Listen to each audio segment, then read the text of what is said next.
I often think back to that small town. Our small town. It wasn't much, just a few streets, a diner, a park where you could hear kids playing in the summer. It was quiet, simple, and peaceful. But for me, it was everything, because that's where I met Lucy. I remember the first time I saw her. She was working at the diner, wiping down tables and chatting with the regulars. She had this way of making everything seem brighter, like she was pulling beauty out of the most ordinary moments. Her smile was the kind that could light up a room, and the way she'd laugh at my dumb jokes made me feel like the most important guy in the world.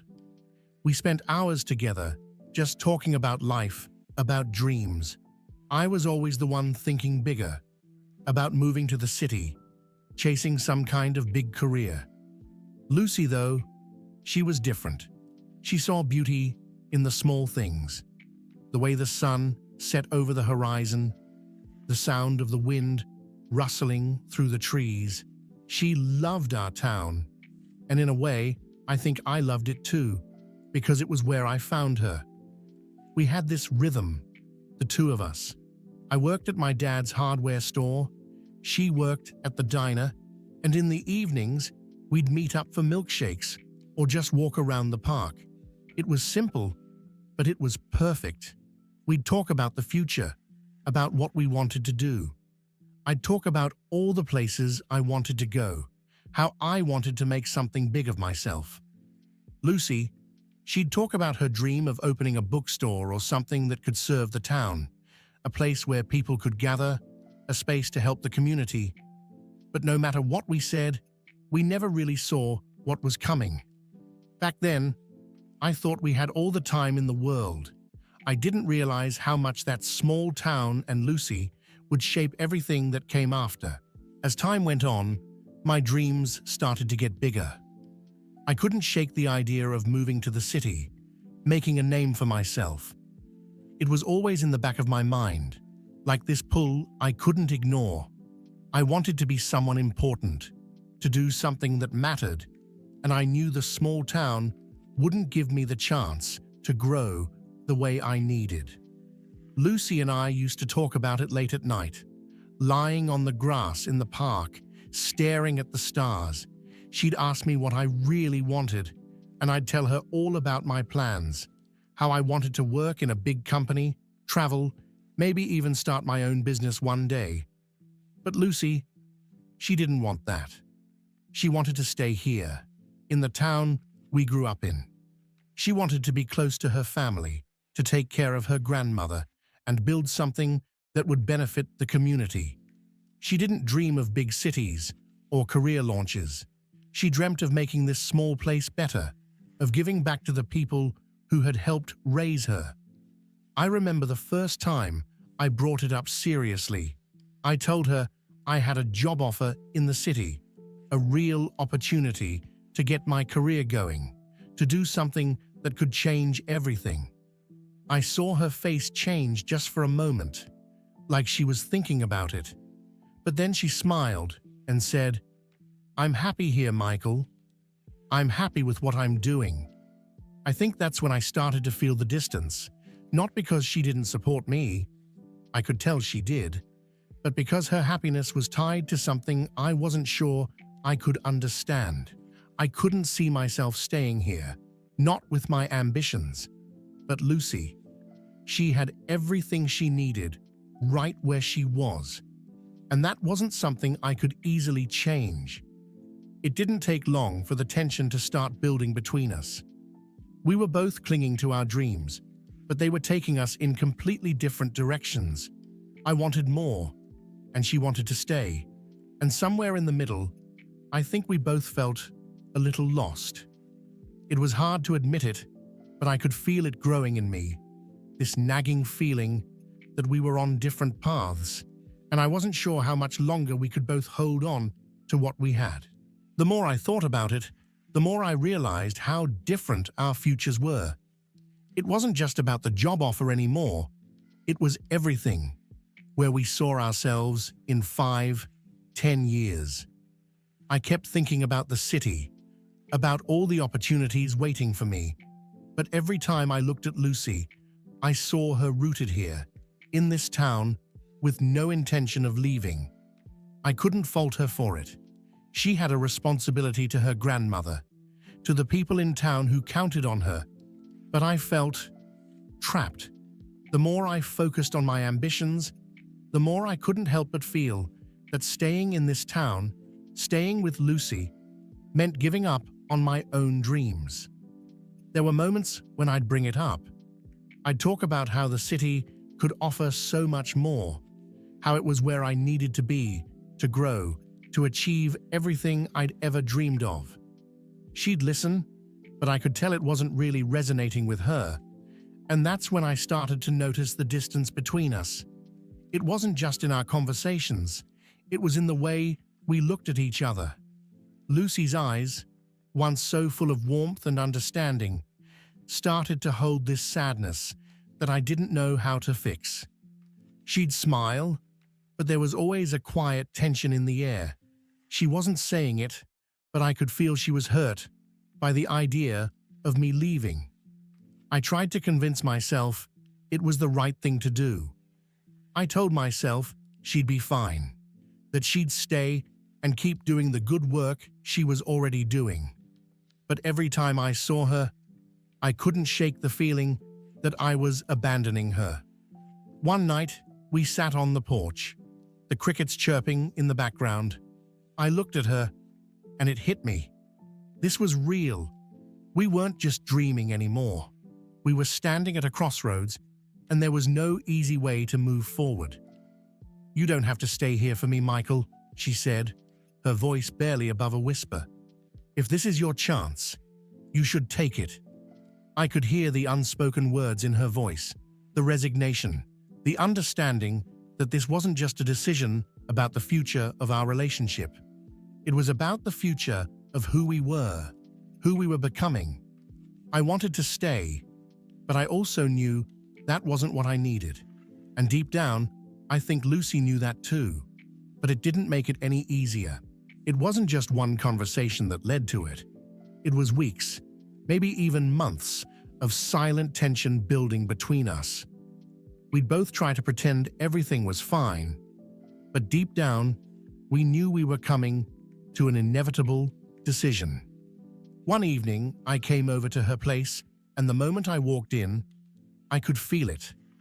There was a weight in the air, like the words we'd been avoiding were finally about to be spoken. Lucy sat on the couch, her hands folded in her lap, and I could see it in her eyes.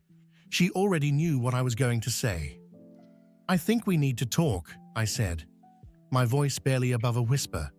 She nodded, her eyes soft but sad. "I know." And just like that, the dam broke. We talked for hours, but the words didn't come easy. We both loved each other, but the love wasn't enough to keep us on the same path. I could see how much she was holding on, how she didn't want me to go, but I also saw the reality in her eyes.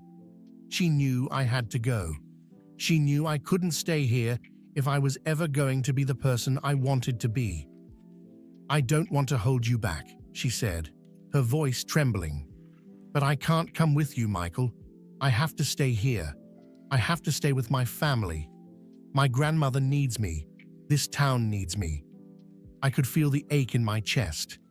I never wanted to hurt her, but I couldn't pretend I didn't want more. I couldn't stay here either. It wasn't about love. It was about the future, and our futures were pulling us in different directions. So, we agreed. It was the hardest decision I'd ever made, but I knew it was the right one. We broke up that night. I left, not because I didn't love her, but because I had to chase my dreams. And as much as I wanted her to be a part of them, I knew that was something she couldn't be. I remember walking away from her place, feeling like I was losing everything, but also knowing that I was gaining something, my future. At least, that's what I told myself. But no matter how many times I told myself I'd made the right choice, it didn't change the fact that I felt empty inside. The first few months in the city were everything I'd dreamed of. The lights, the noise, the hustle, it was electric. I got the job I'd always wanted, and every morning I woke up with this rush, knowing I was taking steps towards something bigger. My career was finally taking off. I was doing everything I'd set out to do. I threw myself into work, pushing harder, striving for more. There were dinners with colleagues, late-night brainstorming sessions, and weekend networking events. I felt like I was finally becoming the person I'd always imagined. The city was full of opportunities, and I was right in the middle of it. But as the weeks went by, something started to change. The excitement of the city began to wear off, and I found myself growing more and more restless. There were moments when I'd come home after a long day, sit in my apartment, and just feel empty. I thought I'd be happy, that I'd feel fulfilled, but all I could think about was Lucy. It wasn't just about missing her. It was about everything she represented. Comfort, simplicity, love that felt real. I remembered the nights we spent together, talking about our dreams and how she always seemed so sure of who she was, even if her dreams were different from mine. I found myself missing the town, the quiet mornings, the familiar faces, and the way the air felt fresh and untainted by the rush of the city. And more than anything, I missed the way Lucy made me feel. She was my grounding force, and without her, the city seemed too big, too overwhelming. I'd walk through the busy streets and feel like I was chasing something, but not sure what it was anymore. I thought I wanted to leave the small town behind, but now I realized I was chasing something outside myself, trying to fill a void that only Lucy had ever filled. There was no big celebration of success, no moment of, I made it. Instead, there was just this nagging emptiness that kept growing. It wasn't supposed to be like this.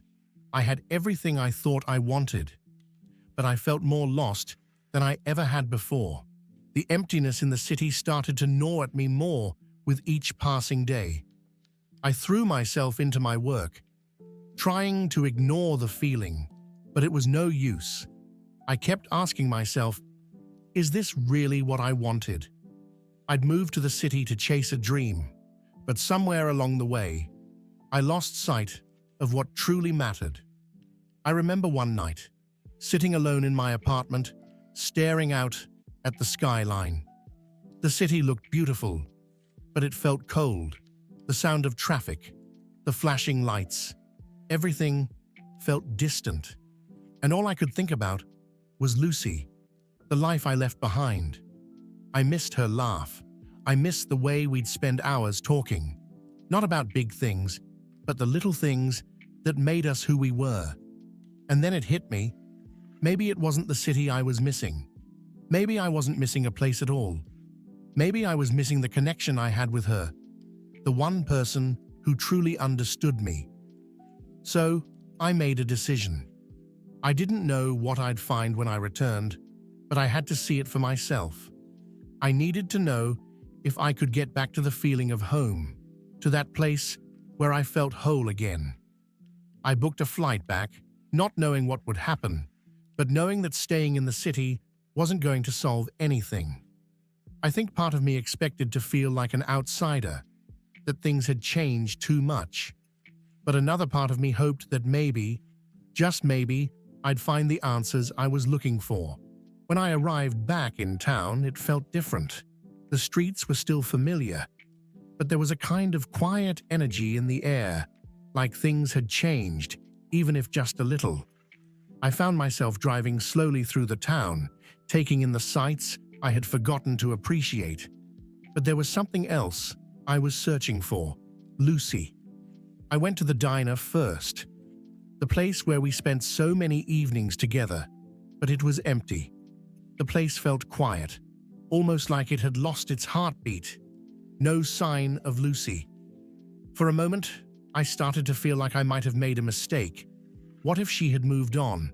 What if she was no longer here? No longer the person I remembered?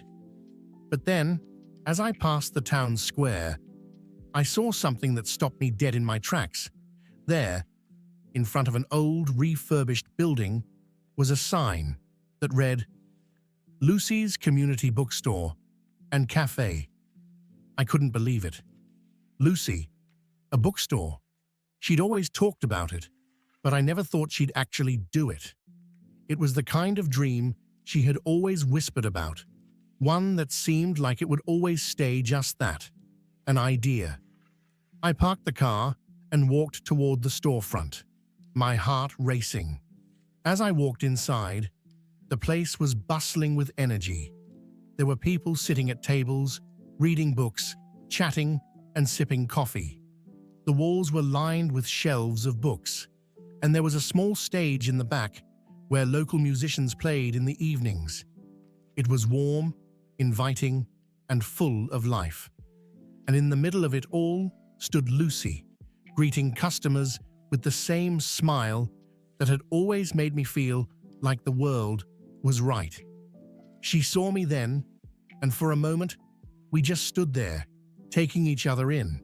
She looked different, stronger, more confident. But in a way, she was the same Lucy. She walked over to me, her eyes soft. "I didn't expect to see you back here," she said quietly. "I didn't expect to see this," I replied, motioning around the bookstore. And just like that, I realized something. Lucy hadn't just stayed behind. She had built something incredible. This was her dream, her way of staying connected to the town. Yes, but also her way of giving back. She wasn't waiting for a big break in the city like I was. She was making her own. After the initial shock wore off, Lucy and I sat down in a cozy corner of the bookstore, surrounded by the hum of quiet conversations and the soft clink of coffee cups. It felt so surreal, seeing her here, in the place she had built. I couldn't help but admire her even more. She had done what I thought was impossible. She had turned her dream into reality, without the city, without any of the things I thought you needed to succeed. "You've really done it, Lucy," I said, my voice thick with emotion. "This place is amazing." She smiled, but there was a touch of humility in her eyes. I had to. It wasn't about chasing some big dream in a city. It was about doing something that mattered, something that could help people, even if it was just a little at a time. I sat there, digesting her words. I thought back to all the times I'd told her that we needed to leave, that the town wouldn't offer us anything. I realized how wrong I'd been. She hadn't just stayed, she had built a future, not just for herself, but for the whole community. We talked for hours, catching up, reminiscing about the past, and slowly, I started to see the depth of what she had created. She had grown in ways I hadn't realized, not because of me or despite me, but because she was living her truth. I thought I was doing the right thing. Leaving, I admitted. I thought the city was where everything would happen for me. But now, I don't know. I think I was chasing something that wasn't what I really needed. Lucy looked at me, a soft understanding in her gaze. "I don't regret anything. I've built something here. But that doesn't mean you can't still chase your dreams, Michael. It just means that they might look different than you imagined." I had come back to this town, expecting to fix something broken. But what I found was more than I ever expected. Lucy had found her purpose, and in doing so, she had shown me a new way to think about my own. It wasn't about abandoning everything for one dream. It was about making room for both. I realized then that love wasn't about having matching dreams. It wasn't about following the same path. It was about finding a way to support each other's growth, even if that meant growing in different directions. After that conversation, Something changed between Lucy and me. It wasn't like we picked up right where we left off. There were too many years, too many emotions and decisions between us, but something about the way we talked, the way we understood each other now, felt different, like we had both grown, both learned the hard lessons we needed to. I started coming to the bookstore more often, not just because I missed her, but because I genuinely enjoyed being around her. It felt like we were rediscovering our connection, but this time with a deeper understanding of who we were as individuals. She was no longer the girl I had left behind. She was someone who had found herself and built something incredible. And I was no longer the guy who thought he had to leave to find success. One evening, we closed the bookstore early and I walked her home. It was the same path we used to walk together, but this time it felt different. We didn't have to say much. The silence between us wasn't awkward. It was comfortable. It was like we were finally in sync with each other again, even if our lives were no longer aligned in the way they once were. When we reached her door, Lucy stopped and turned to face me. "You know," she said, her voice a little hesitant, "I'm glad you came back." I smiled. "I'm glad too. I think we both had to grow apart to grow together," she said quietly. "But now, I see it. We don't have to give up on our dreams. We just have to figure out how to support each other's journey." And just like that, I realized something important. It wasn't about whether our paths aligned exactly. It wasn't about whether we had the same goals or dreams. It was about the foundation we built together. The love, the trust, the understanding that no matter where life took us, we could still find our way back to each other. That night, I kissed her, not as someone trying to reclaim the past, but as someone who had finally understood that love isn't about timing or matching paths. It's about finding someone who's willing to grow with you, even if that means growing in different directions. It's been a few months since I came back to the town, and things between Lucy and me have settled into something new, something real. We've been able to talk about everything: the past, the choices we made, and where we're headed now. There's no pressure, no sense of obligation, just two people who understand that life doesn't always turn out how you expect. But that doesn't make it any less beautiful. I still work in the city, still chasing that career I thought I couldn't live without. But now, when I'm on the train home, I look forward to coming back to this town, to the life that Lucy and I are still figuring out. We've made room for each other's dreams. She still runs her bookstore, a place that's grown to become more than just a business. It's a heart of the community.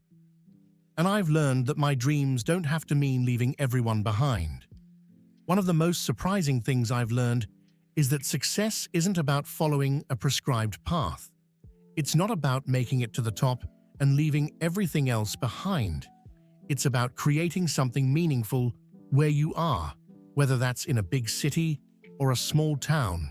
And for Lucy, success meant building a life that mattered to her.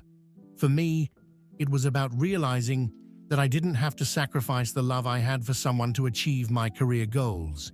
We don't see each other every day. We've learned to let each other have our space to grow. But we've also learned that love is about making that space for each other, about supporting the other person's growth, even when it means they're going down a different road. As I sit here writing this out, I realize how much I've learned, not just about career or success, but about love. Love isn't about being in the same place at the same time. It's about growing together, even when it feels like you're growing apart. The key is to find someone whose dreams complement yours, whose vision for life doesn't have to be exactly the same as yours, but who's willing to walk alongside you on that journey. And that's what Lucy and I have found, our own paths, side by side, supporting one another in ways I never thought possible.